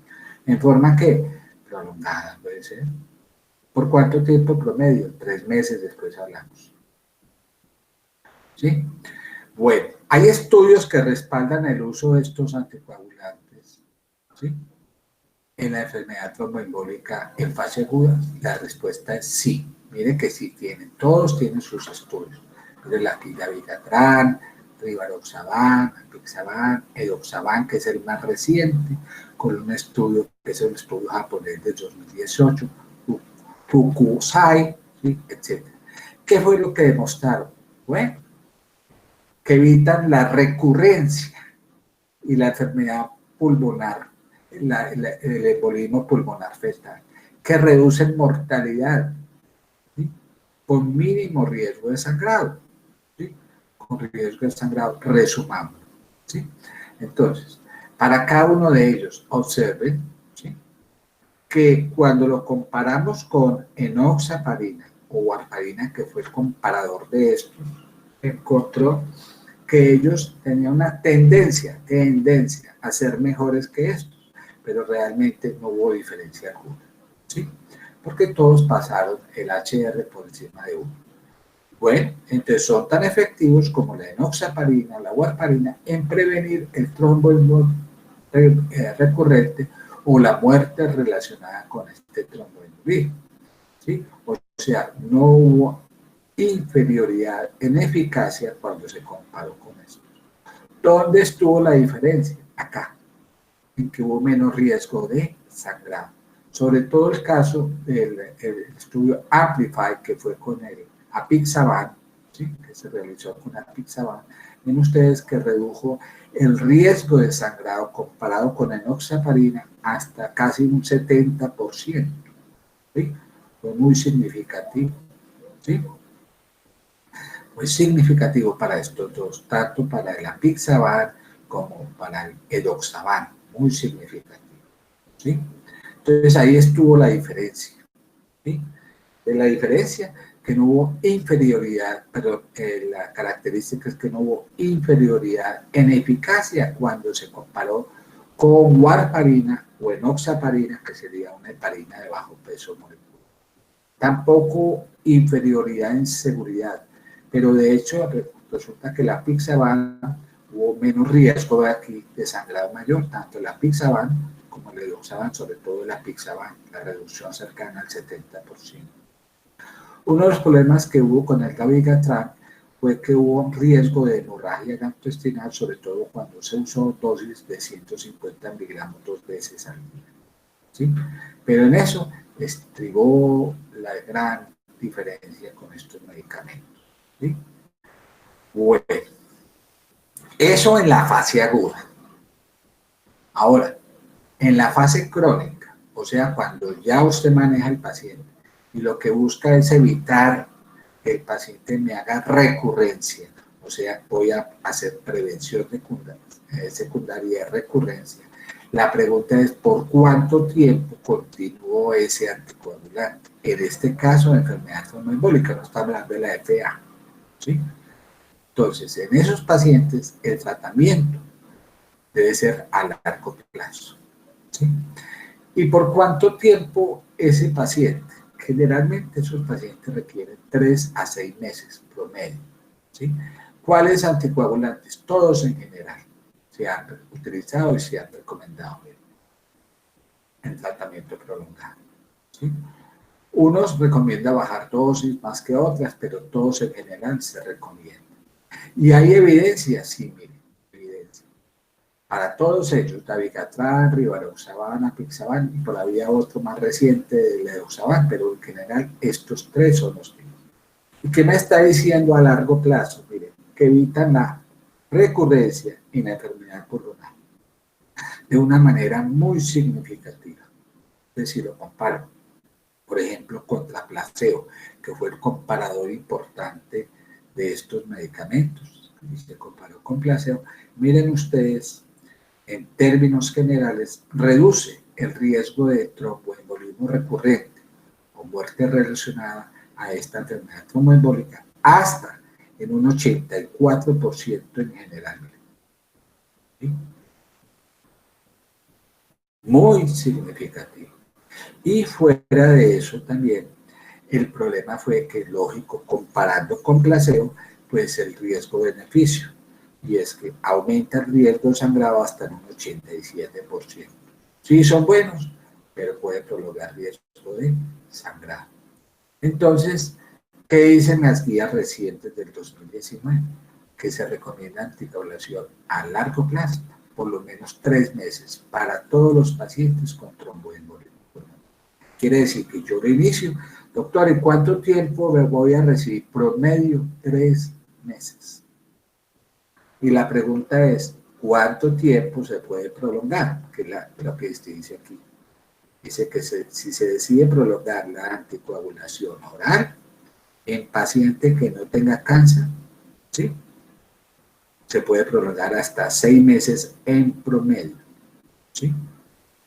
¿Cuáles son los que más recomiendan? Apixaban en dosis más bajas, 2,5 miligramos, y rivaroxaban dosis más bajas, 10 miligramos una vez al día. ¿Durante cuánto? 6 meses se puede prolongar. Hay unos casos especiales, que es el paciente que tiene cáncer, ¿sí? Si el paciente tiene cáncer, no todos los anticoagulantes muestran eficacia, y los que están más aprobados desde el punto de vista terapéutico son el edoxaban y el rivaroxaban, ¿sí? Eso mientras que el paciente no tenga una hemorragia gastrointestinal, porque se encontró que en los estudios edoxaban y rivaroxaban podría aumentar el riesgo de sangrado en pacientes con cáncer gastrointestinal, ¿sí? Entonces, estos dos medicamentos podrían ser considerados a la alternativa de los heparinas de bajo de peso molecular, que realmente es la de elección. Es que si uno tiene un paciente con cáncer, decide colocarle tratamiento anticoagulante, la primera línea de manejo recomendadas son la heparina de bajo peso molecular, aunque podría considerarse estos dos anticoagulantes orales directos. Entonces, recomendación 2A, heparina de bajo peso molecular. Y recomendación 2A, pero con menor clase de evidencia, edoxaban y rivaroxaban en pacientes con cáncer. ¿Sí? Estos son los que tienen la evidencia y aquí están los estudios, ¿sí? Tanto para el edoxaban como para el rivaroxaban, que demostraron, ¿sí? No inferioridad, ¿sí? No, incluso o superioridad en esto. Este redujo, por ejemplo, en un 57% el riesgo de tromboembolismo recurrente. Rivaroxaban.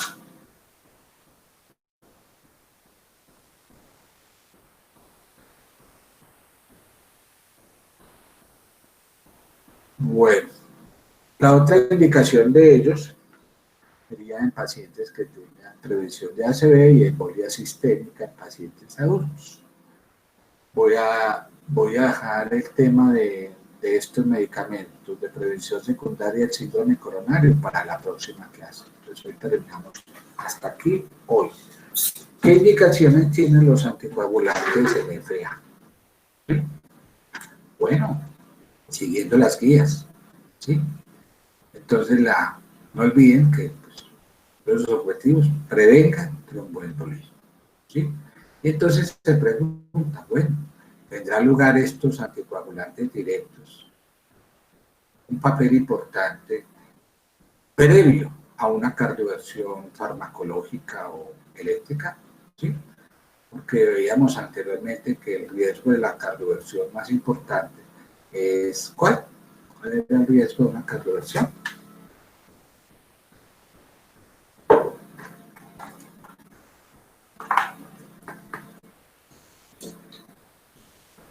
Lo sabemos desde que iba a fármaco antiarrítmico. Un ACV cardiológico.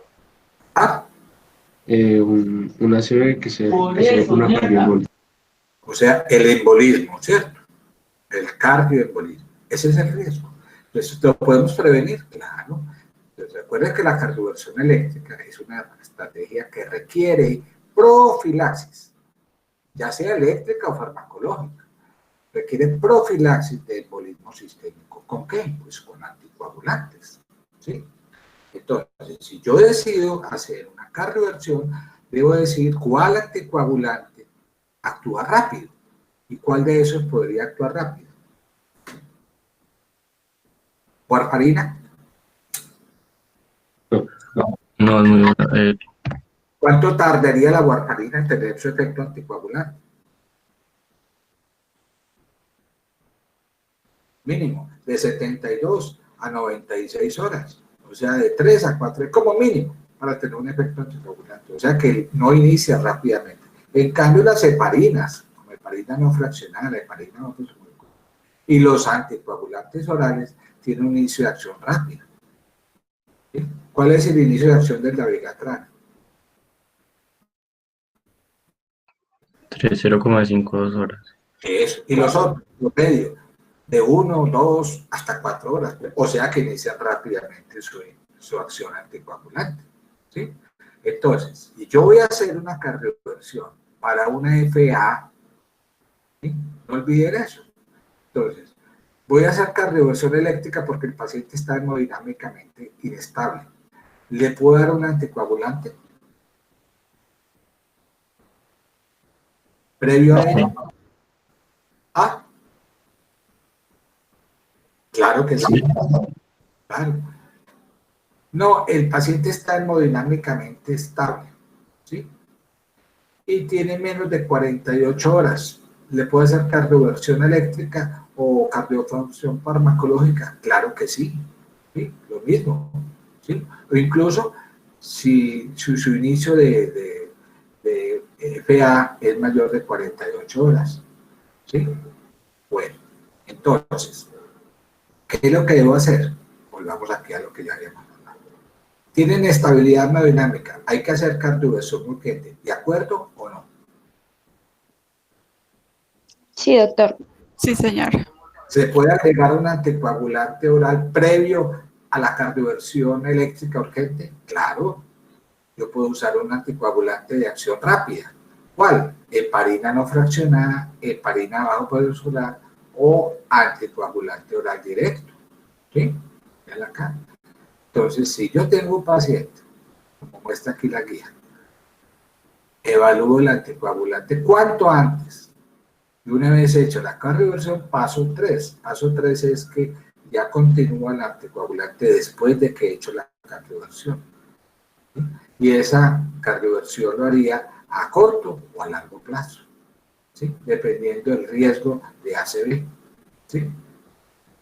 Entonces, por eso la anticoagulación puede ser por 4 semanitas o a largo plazo. ¿De acuerdo? ¿Y cuál le daría yo? Por ejemplo, un anticoagulante oral directo, que son los más recomendados en este caso. Ahora, si tengo una FA que dura, que está hemodinámicamente estable, entonces ya hago una cardioversión eléctrica o farmacológica programada. Si dura menos de 48 horas, bueno, le puedo hacer una cardioversión eléctrica precoz y le podría administrar una heparina a bajo peso molecular y continúa a largo plazo o a corto plazo. Y si dura más de 48 horas, lo mismo. Aquí lo decía, si dura más de 48 horas, ¿sí? Entonces, ¿qué es lo primero que tengo que hacer? ¿Sí? Entonces, si dura más de 48 horas, yo planeo hacer esto.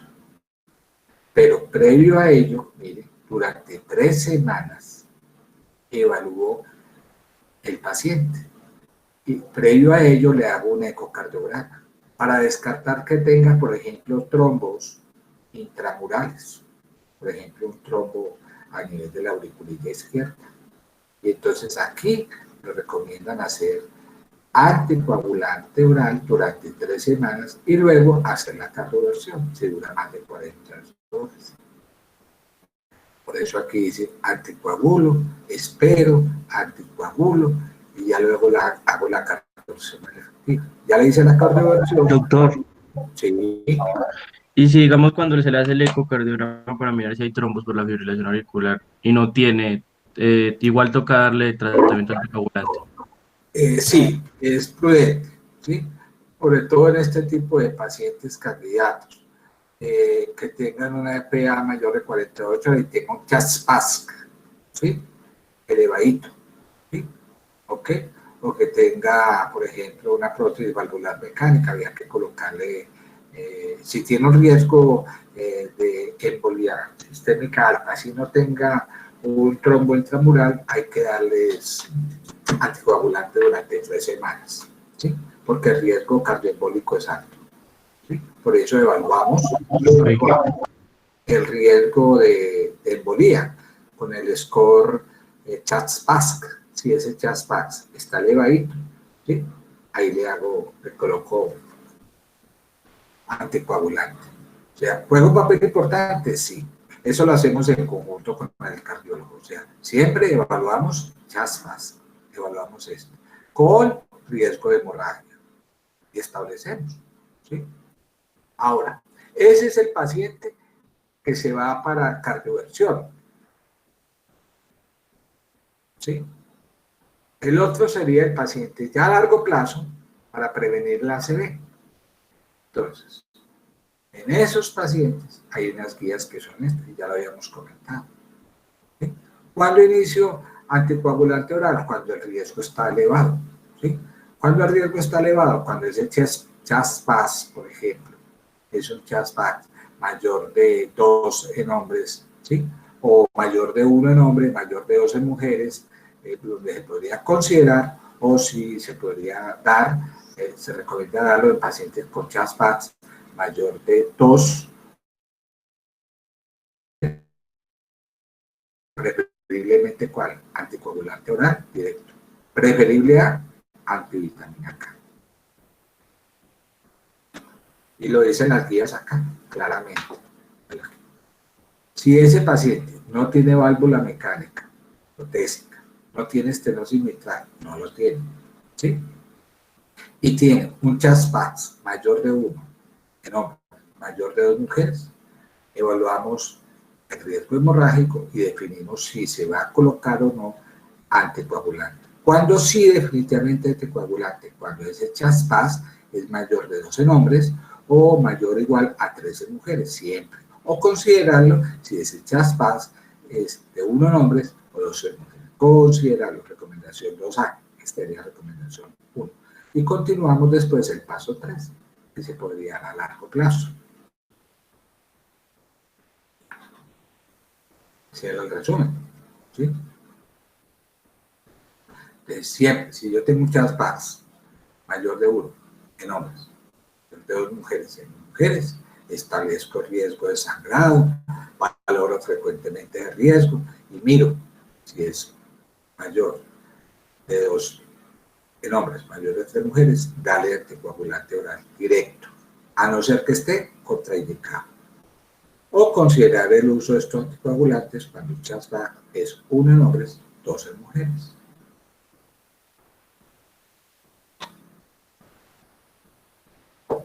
¿Qué dosis le doy? Bueno, eso depende de lo que yo, el tipo de anticoagulante. La dosis estándar, 150 miligramos 2 veces al día de Vigatrán. Acuerden que hay que bajar la dosis, dependiendo de la edad, dependiendo del uso de fármacos inhibidores de la proteína P o dependiendo del riesgo de sangrado, ¿sí? De bajar dosis. Si arriba lo va, promedio 20 miligramos, y bajamos la dosis a 15 en pacientes con creatinina entre 15 y 50, ¿sí? O el apixaban, los promedios son 5 miligramos 2 veces al día, o bajamos la dosis con estos criterios. O el edoxaban también podría bajar la dosis, ¿sí? Entonces, se utiliza. ¿Por qué? Porque todos ellos han demostrado reducir riesgo. Miren la Vigatrán. En este estudio, que fue el primero que se hizo con anticoagulante, que es el estudio RELI, redujo el riesgo de ACV y embolia sistémica cuando se comparó con warfarina en un 34%. Mientras que el rivaroxaban lo redujo en un 21% el riesgo de ACV en un estudio que se llama Rocket. El apixaban también en un 21% y el edoxaban en un 12%. Reducción más moderada, digámoslo aquí. Entonces, este es el resumen de los 3 estudios, RELI, Rocket y API. No me interesan datos, me interesa es que se compararon. En el caso del Dabigatran, dosis de 110 versus 150, rivaroxaban a la dosis que ya habíamos comentado, 20, dependiendo de la dosis, y apixaban con eso. ¿Qué fue lo que demostraron? Bueno, resumámoslo aquí en esta gráfica. Miren ustedes que cuando se comparó Dabigatran en dosis distintas, rivaroxaban, apixaban, comparando con warfarina, todos redujeron el riesgo de ictus o ACV, mucho más el Dabigatran en dosis de 150, miren ustedes, rivaroxaban y apixaban, y la reducción fue estadísticamente significativa, fueron superiores a la warfarina. Por eso dice la guía, en lugar de antivitamina K, que la reducción es menor. Lo mismo demostraron la reducción de ACV isquémico, miren, en dosis de Dabigatran 150 o Riva o Apix. El riesgo hemorrágico, sí, la reducción fue mucho mejor a favor de los anticoagulantes cuando se comparó con warfarina. La mortalidad también hubo una reducción, aunque estadísticamente no muy significativa, exceptuando el caso de la apixaban, ¿sí? 10% mejores. El sangrado mayor, vean ustedes que la apixaban tuvo una reducción mucho mayor de sangrado que la warfarina.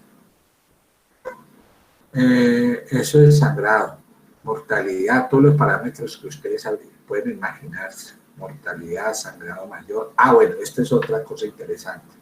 En cuanto a la hemorragia, cuando lo comparamos con warfarina, los anticoagulantes fueron 50% mejores que la warfarina en reducción de hemorragia,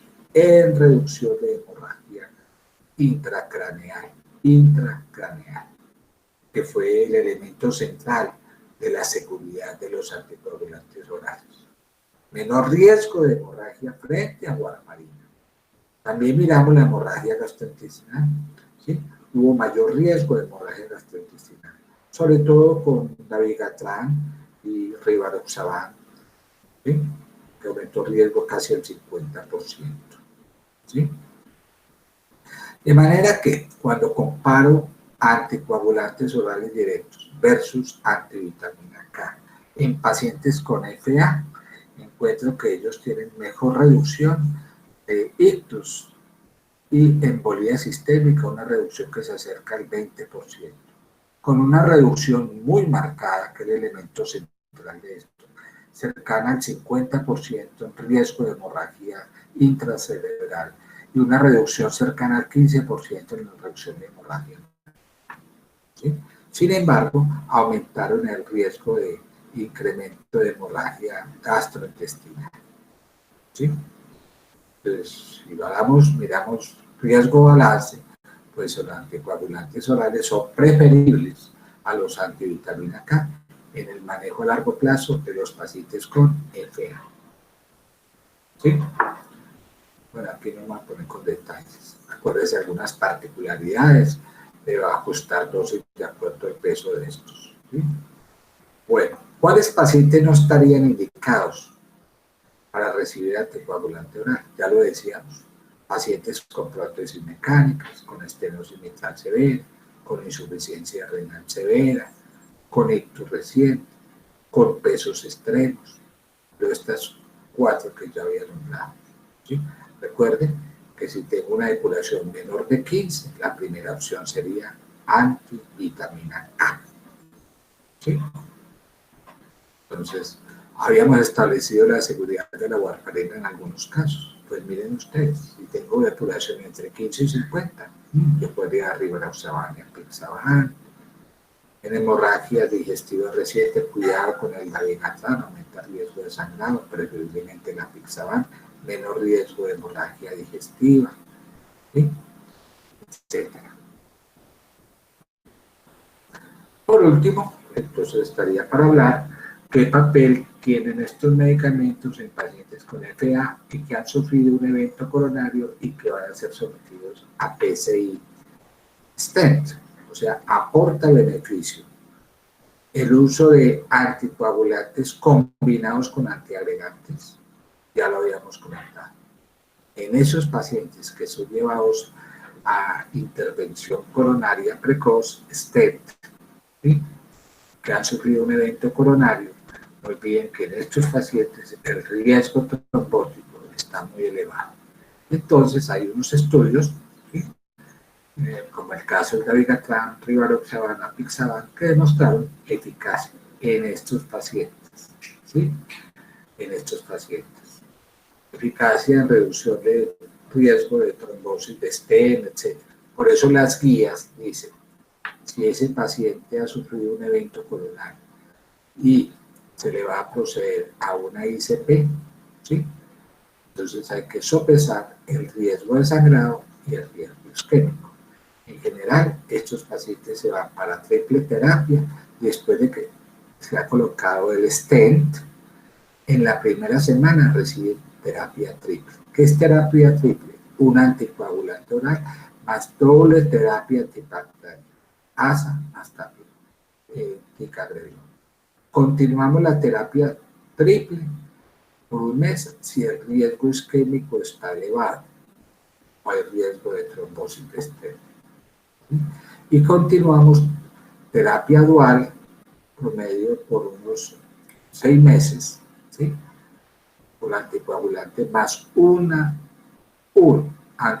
antiplaquetario. Generalmente se recomienda aspirina. ¿Sí? Y después de los 6 meses continuamos con anticoagulante oral en monoterapia. ¿Sí? Mire, aquí se va para un mes y aquí después del mes hasta el año se recibe terapia dual. Y después, solo después de los 12 meses recibe el anticoagulante oral en monoterapia. Eso. Resumámoslo. Pacientes con infarto de miocardio, sobre todo en los estudios recientes, síndrome sin elevación ST, que son llevados a ICP, ¿los anticoagulantes orales juegan papel importante? Sí, mira. ¿Sí? Los anticoagulantes. Incluso en monoterapia, hasta 12 meses después de que el paciente ha recibido una ICP. ¿Sí? Entonces, duración de la terapia, por lo menos triple, un mes. Miren, sobre todo en aquel paciente que tiene alto riesgo isquémico. ¿Sí? Suspender toda antiagregación a los 12 meses, sí, miren. A los 12 meses suspendemos la antiagregación y continuamos anticoagulante oral en monoterapia. Más o menos lo mismo. Ahí le dejo pues para que ustedes sigan buscando información y eso, pero eso fue lo que más o menos decía. ¿Alguna pregunta? Doctor, yo tengo una pregunta. Sí. Pues suponiendo que, es que no me quedó muy claro como el tiempo en que se daba el anticoagulante oral en la FA, pero cuando, o sea, el paciente llega con la FA y el paciente, digamos, tiene menos de 48 horas y es hemodinámicamente estable, entonces uno le daría el anticoagulante oral ¿por cuánto tiempo? O sea, se decide darle el anticoagulante oral porque digamos que en la ecografía se encontró los coágulos. ¿Uno por cuánto tiempo le daría? Ya.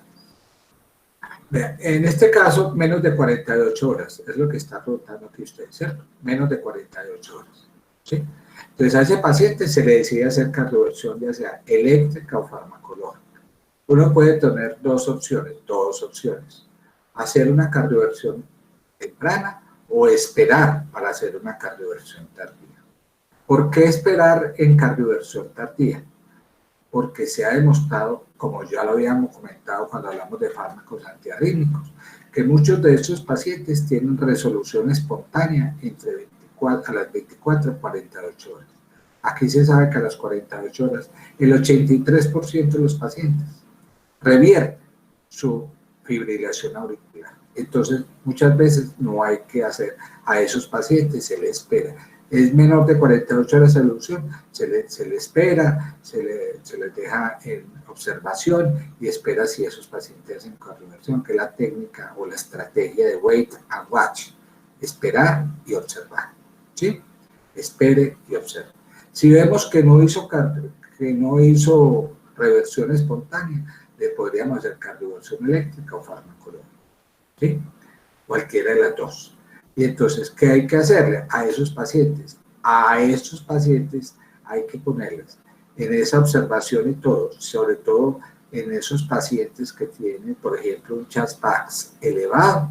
A esos pacientes hay que ponerles, como habíamos dicho, heparinas de bajo peso molecular, ¿sí? Mientras tanto, mientras que se espera hacerle la cardioversión, ¿sí? Sí, se puede hacer. Sí, ok. Gracias. Uno le llama fibrilación auricular reciente, no dinámicamente estable. Uno espera otras 24 y 48 horas y vemos que si no hizo reversión, entonces hacemos una cardioversión electiva, ¿sí? Programada. Y mientras que hace la cardioversión electiva programada, puede intentar incluso hacer cardioversión farmacológica con fármacos antiarrítmicos. Y en esos casos, cada vez que está intentando hacer una cardioversión, siempre hay que anticoagular. Y el anticoagulante de elección ahí recomendado sería la heparina de bajo peso molecular, ¿sí? Doctor, o sea que se lo doy mientras estoy esperando la cardioversión. Después de que le haga la cardioversión ya lo... Yo defino, miren acá, yo defino lo que me dice la guía. ¿Qué me dice la guía? Si ya después de haber hecho esto, paso 3. Decido si continúa o no anticoagulante oral, a corto o a largo plazo. Esto que me lo va a definir, el riesgo isquémico, ¿sí? A corto plazo, cuando el CHA2-VAX es menor de 0 en hombres o 1 en mujeres. O a largo plazo, el CHA2-VAX con riesgo alto, mayor de 1 en hombres o mayor de 2 en mujeres, ¿sí? Entonces, yo le daría un anticoagulante a largo plazo, a corto o a largo plazo, dependiendo del riesgo del score, CHA2-VAX, ¿sí? A largo plazo, o sea, usted va a continuar a largo plazo porque ya me hizo una FA y usted tiene un CHA2-VAX elevado, ¿sí? Un CHA2-VAX, si es un hombre mayor o igual a 1, o si es mayor o igual a 2, y todavía más, si tiene un CHA2-VAX mayor de 2, igual a 2, o mayor de 3 en mujeres, y si este señor se va para largo plazo porque tiene un riesgo isquémico muy elevado. ¿Por cuánto tiempo? Puede ser de forma indefinida, a largo plazo. No, tiene un riesgo intermedio. Ahí es donde yo puedo tener la opción de iniciar un anticoagulante oral, y le mostraba. ¿Sí?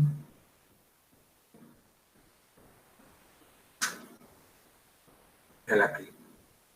Dice, no, es que usted tiene un riesgo intermedio, esto, ¿sí? Vean, opción de darle anticoagulante oral. No, una opción de darle un anticoagulante a largo plazo, definitivamente, porque el riesgo es muy alto, ¿sí? ¿Listo? Listo, doctor. Y a más de 48 horas ya uno se lo daría por más de 3 semanas, pues después de que se le ha hecho la cardio. Si es mayor de 48 horas, le tomo una ecografía, una ecografía transtorácica, evalúa si hay riesgo o no. Si es riesgo mínimo, 3 semanas. Si no, agréguele anticoagulante sin problema. Sobre todo en esos pacientes que tienen una ecografía como muestra acá, un eco transtorácico donde indica que tiene, miren acá, ¿sí? Que tiene se me fue,